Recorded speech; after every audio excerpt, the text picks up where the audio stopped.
To assalamu alaikum wa rahmatullahi ta'ala barakatu. Mai magana Najibu Ibrahim, da fatan mun tashi lafiya. To alhamdulillah yau Wisdom Coin sun yi updating din application ɗinsu. Sun yi updating din application ɗinsu. Kowa sai je wurin settings ya yi updating, zai ga features masu kyau. Sannan sun fito da tsarin staking wanda shine za mu nuna ma 'yan uwa yanzu ga. So amma a shawarce za mu dai nuna yadda za a yi insha Allah. Saboda haka ga wani wuri nan da aka sa pledge mining, pledge din ga pledge kuna ganin shi ko? To sai mutum ya taba akan shi haka. So min kati can shagon item. So bayan kun kawo ya shigo da ku haka kamar yadda kuke gani, sai ku danna nan pledge din kuma again nan wurin bakin ga pledge gashi nan sai ku taba.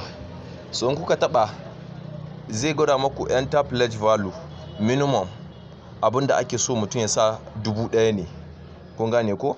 To ni zan sa duka, ina da 9485. sai suka ce nan pledge cycle akwai 30 days kwana 30 wanda zai bani return na 50%, akwai 14 days zai bani 12%, akwai 7 days. So ni zan yi na 7 days ne saboda ina so in yi buyback, sai in sa 7 days. Sai nan akwai USDT, akwai BTC, akwai Ethereum, akwai Wildcash. So amma ba a bude BTC ba a bude Ethereum ba a bude Wildcash ba. To sai mu zabi USDT. To muka zabi USDT kawai sai mu zo mu yi confirming.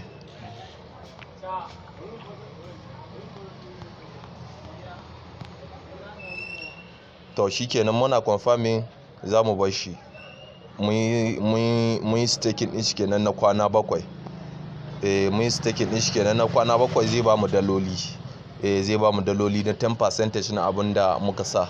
So abinda muke ga mai yan uwa kenan, sai mutane su ta wasa suna ganin kaman in ka turo abu sai su ga kaman ko kana neman referral ne, kana ne kaza da sauransu. Abin ba haka nan bane. Duk wanda yake ya zama yana kawo update to yana son mutane da karuwa ne. Akwai wayanda suna harkan crypto, sun san abubuwa da suke legit amma ba su iya tura mu mutane. Wasu ma ba su so a san su, wasu ma wani ma bai so ma a ji voice din shi. Amma mutum zai daure ya rinka kawo mutane update, sai su ta ganin kaman in ka kawo wanga mining din sai su ki da sauransu. To mu ba za mu daina kawo muku ba, za mu ci gaba da kawo muku. So Allah ya sa mu dace. Saboda haka kowa sai ya je ya updating. Sannan ga wurin buyback ɗinmu nan muna da kwana 11. Muna da kwana 11. To in Allah ya yarda za a samu alkhairi sosai a cikin wannan wisdom din. Za a samu alkhairi kamar yadda kuke gani. So sannan shi wurin ga ina so in ɗan ƙarin bayani. Shi wurin ga wurin mai dan wake-waken ga, in ka taba shi ina ganin zai kai ka dan kalli wani talla ne, kaman za su dan baka wani abu. Zai kai ka dan kalli wani talla ne, kawai zaka dan taba shi misali. Bare dan bude mu gani.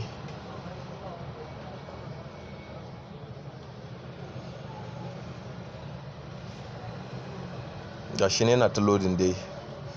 Da yake ina dan ta fama da matsalar network. So zai dan kai ka kaman ka kalli wani talla ne. To misali kaman gashi kuna gani. To sai in dan jira shi haka misali, in ya dan gama min tallan shi. Yawwa. To jan yan Wisdom alheri ne. Ku zo ku yi wisdom kun ki. Gashi yanzu ana so a yi registration, abu ya gagara.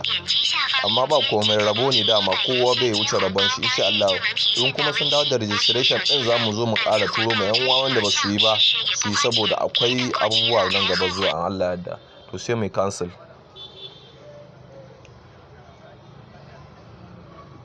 Kun gani ko? To haka nan zaka bi su duka ka yi masu. So Allah sa mu dace, Allah ya taimake mu ya bada sa'a.